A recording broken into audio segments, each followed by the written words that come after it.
what we're going to be talking about in this Corset Disciplinarian session and the next 3 sessions is waist training or tight lacing as a single person, meaning by yourself, with a live-in support person, with a support person, non-live-in, or with a support group. It's different on all 4 of those levels. So, stick around and we're going to talk about one of them.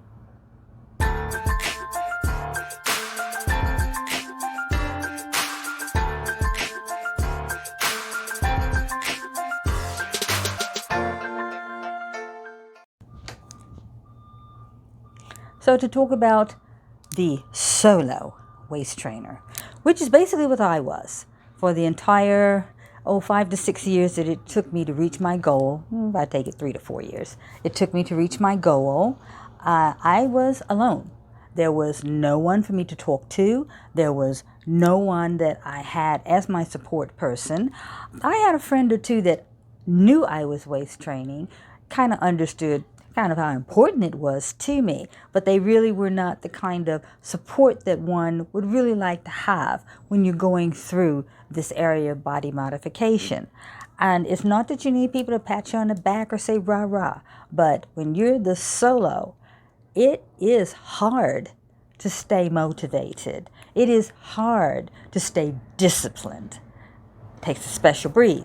So let's get into it. As a solo waist trainer, you set your own goals.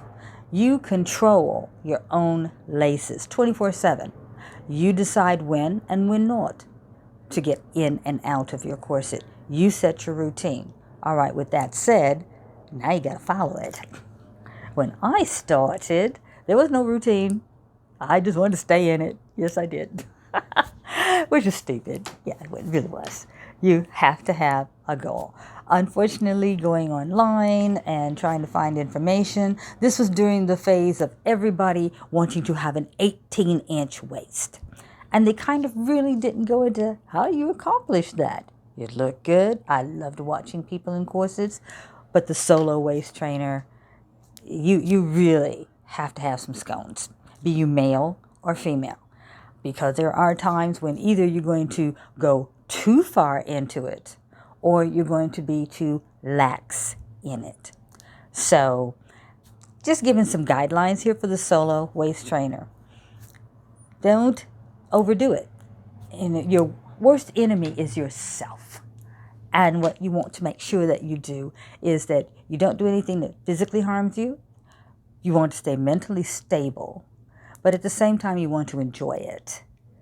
And you want to make sure it doesn't cause you any physical discomfort, and definitely not any hospital visits.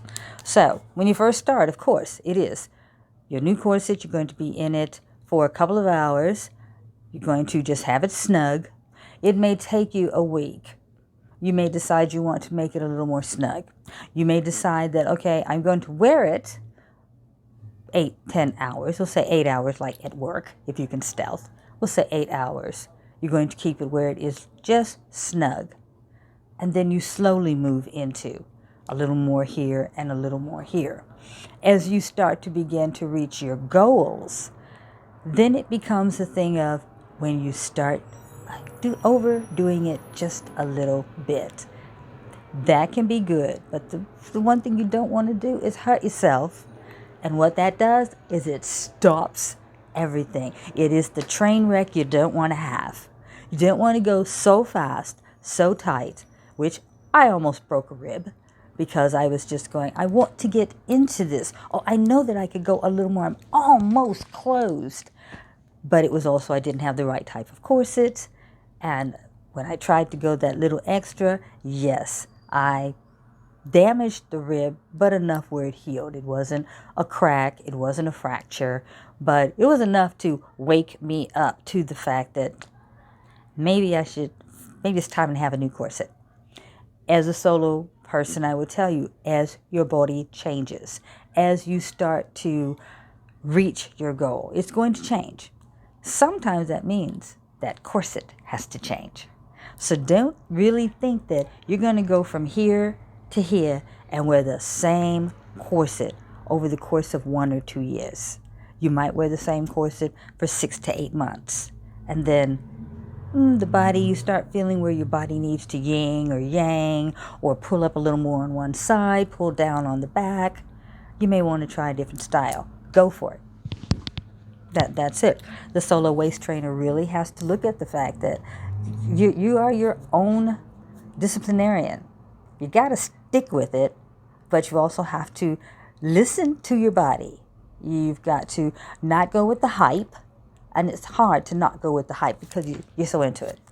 But that's pretty much all I've got to say about the solo waist trainer. You're on your own, yes, but it doesn't mean you are alone. I'm here.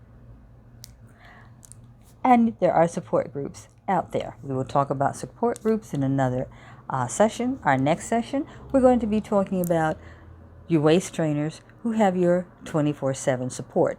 Now, your 24/7 support doesn't necessarily mean they live with you, but they are people that you can depend on those down times when it doesn't seem like you're going anywhere, and those successes when you need to go out and celebrate. Anyway, we'll look forward to the next course of Disciplinarian. As always, keep those laces tight.